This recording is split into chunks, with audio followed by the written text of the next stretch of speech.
பத்திரிகையாளர் ஜி சேகர் நம்மளோட இணைப்பில் இருக்கிறார். அவரிடம் திருநாவுக்கரசர் நியமிக்கப்பட்டிருப்பு குறித்த பல்வேறு விஷயங்களை கேட்கலாம். சார் வணக்கம். வணக்கம் சார், கிட்டத்தட்ட 4 மாத கால இடைவெளிக்கு பிறகு தற்போது திருநாவுக்கரசர் காங்கிரஸ் தலைவராக நியமிக்கப்பட்டிருக்கிறார். இவ்வளவு காலதாமதம் எடுத்துக்கொள்ளப்பட்டதற்கு என்ன காரணம்? காரணம் ஒண்ணு மெயினா இப்ப ஒன்னும் பெரிய அவசரம் இல்ல. தமிழ்நாட்டுல இப்போதைக்கு ஒன்னும் தேர்தலுக்குள்ள ஒரு தலைவரை நியமிச்சு ஒரு முடிவு எடுக்கக்கூடிய சூழல் ஒன்றும் அப்படி ஒன்றும் இருக்கல. இனிமே லோக்கல் உள்ளாட்சி தேர்தல் அக்டோபர்ல வரும் அப்படிங்கறதுனால அதுக்கு முன்னாடி அறிவிச்சிருக்காங்க. மேபி நிறைய ப்ரெஷர்ஸ் இருந்திருக்கலாம் மற்ற தலைவர்கள் கிட்டே இருந்து.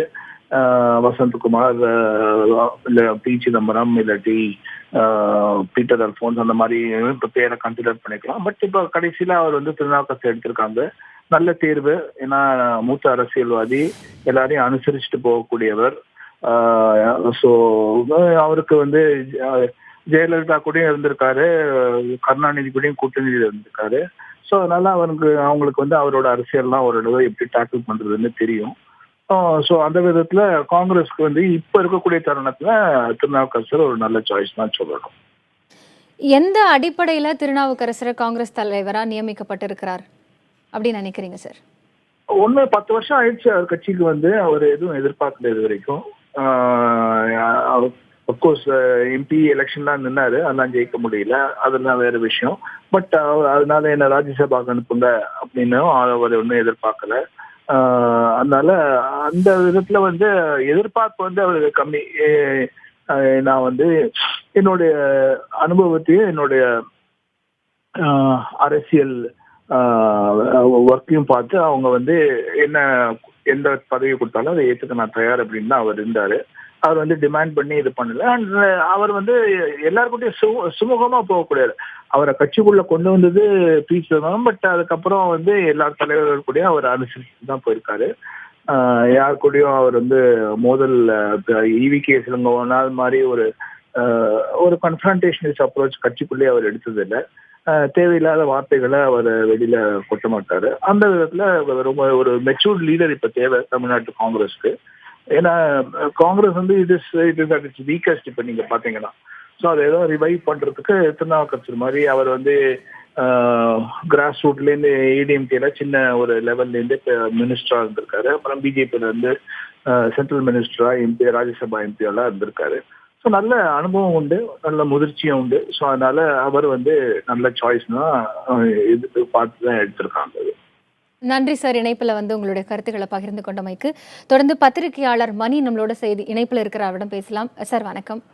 வணக்கம் சார், காங்கிரஸோட தலைவரா திருநாவுக்கரசர் நியமிக்கப்பட்டிருக்கிறார். அந்த அறிவிப்பு வெளியாகி இருக்கிறது. கிட்டத்தட்ட 4 மாத காலம் ஆகியிருக்கிறது. எதனால இந்த இழுபறி, இவ்வளவு காலம் எதனால எடுத்துக்கொள்ள வேண்டும் அப்படிங்கிறதுக்கு உங்களுடைய கருத்து என்ன சார்? ஆமா, இந்த நியமனம் ஆச்சரியமானதாகத்தான் இருக்கிறது. ஏனெனில் அவர் அதிமுகவில் இருந்து வந்தார், பிஜேபியில வாஜ்பாய் ஆட்சி காலத்தில் மந்திரியாக இருந்தவர், தனியாக நடுப்புற கட்சி நடத்தியிருக்காரு. காங்கிரஸுக்கு வெளியிலிருந்து வந்திருக்கக்கூடிய ஒருவரை பாஜகவில் அமைச்சராகவும் அதிமுகவில் அமைச்சராகவும் இருந்த ஒருவரை இன்றைக்கு இவர்கள் தமிழ்நாடு காங்கிரஸ் கமிட்டி தலைவராக நியமித்திருக்கிறார்கள். இதுல என்ன ஒரு முக்கியமான விஷயம்னா, யார தலைவரா போட்டாலும் மற்ற இருக்கக்கூடிய 6-7 கோஷ்டிகள் எப்படி அவருக்கு கோஆபரேட் பண்ணுவாங்கன்றது ஒரு முக்கியமான ஒரு கேள்வி. ஏன்னா இதுல ப சிதம்பரம் அவர் தலைவராக வருவார் அல்லது அவர் சொல்லக்கூடிய ஒரு தலைவராக வருவார் என்ற பரவலாக எதிர்பார்க்கப்பட்டது. ஆனால் இன்று அந்த எதிர்பார்ப்புக்கு சற்றே மாறாக திருநாவுக்கரசர் நியமிக்கப்பட்டிருக்கிறார். இது இன்னொரு முக்கியமான விஷயம், சட்டமன்ற காங்கிரஸ் கட்சி தலைவராக இருக்கக்கூடியவரும் திருநாவுக்கரசரும் ஒரே சமூகத்தை சேர்ந்தவர்கள். வழக்கமா இது மாதிரியான கான்சன்ட்ரேஷன்ஸை காங்கிரஸ் ஹைகமாண்ட் பார்ப்பாங்க. இந்த முறை இதுவும் 2 பேரும் ஒரே சமூகத்தை சார்ந்தவர்களாக இருப்பதும் ஆச்சரியமான விஷயம்தான்.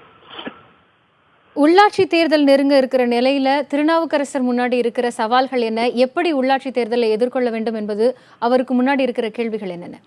பெரிய சவால்லாம் ஒன்றும் காங்கிரஸுக்கு கிடையாது. காங்கிரஸுக்கு 4% ஓட்டு இருக்குது, பிஜேபிக்கு அது கூட கிடையாது.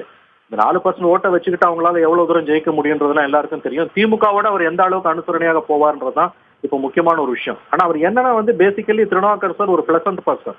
அவர் எல்லாரோடையும் அமிக்கபிளா போகக்கூடியவர். திமுகவாகட்டும், பிஜேபி ஆகட்டும், ஈவன் அதிமுகவோடு கூட அவர் அமிக்கபிளா போகக்கூடிய ஒரு தனிப்பட்ட முறையில் அவருடைய பர்சனாலிட்டி என்பது ஒரு பிளசன்ட் பர்சனாலிட்டி.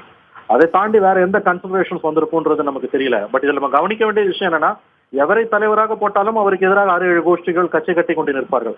இப்ப அவங்க எல்லாம் எப்படி இவருக்கு ஒத்துழைப்பு கொடுக்க போறாங்கன்றதை நம்ம பார்க்கணும். ஏன்னா ஏற்கனவே திருநாவுக்கரசர் தலைவராக நியமிக்கப்படுகிறார் என்ற தகவல் வந்த பொழுது கிட்டத்தட்ட 38-39 மாவட்ட தலைவர்கள் ஈவி.கே. இளங்கோவனுக்கு நெருக்கமான மாவட்ட தலைவர்கள் திருநாவுக்கரசரை நியமிக்க கூடாது என்று மத்திய காங்கிரஸ் தலைமைக்கு தந்தியெல்லாம் அனுப்புனாங்க.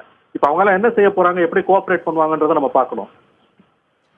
இல்ல இப்போ நீங்க 6-7 கோஷ்டி இருக்கு, கோஷ்டி பூசல் நடைபெறும் அப்படின்னு சொல்லியிருக்கீங்க. ஆனா அவர் தன்னோட பேட்டியில காங்கிரஸ்ல கோஷ்டி பூசல் இல்ல, அதை எதிர்கொள்வோம் அப்படின்னு சொல்லியிருக்காரு. என்ன மாதிரியான சூழ்நிலைகள் அவர் முன்னாடி இருக்கும்? ஆமா, காங்கிரஸ்ல கோஷ்டி பூசல் இருக்குன்றது தெரிந்து கொள்வதற்கு நாம் விஞ்ஞானிகளா இருக்க வேண்டிய அவசியம் இல்லை.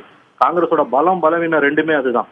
நீங்கள் எவரை தலைவராக போட்டாலும் மற்றும் இருக்கக்கூடிய கோஷ்டிகள், அது 4-6 அந்த பிரிவுகள் இன்னைக்கு அவர் எதிராக தான் இருப்பாங்க. இப்ப பாத்தீங்கன்னா ஈவி.கே. இளங்கோவன் அவரு தனி அணியாக இருப்பார். சிதம்பரமோட ஆதரவாளர்கள் ஒரு பக்கம் இருப்பாங்க, தங்கபாலோட ஆதரவாளர்கள் ஒரு பக்கம், ஒரு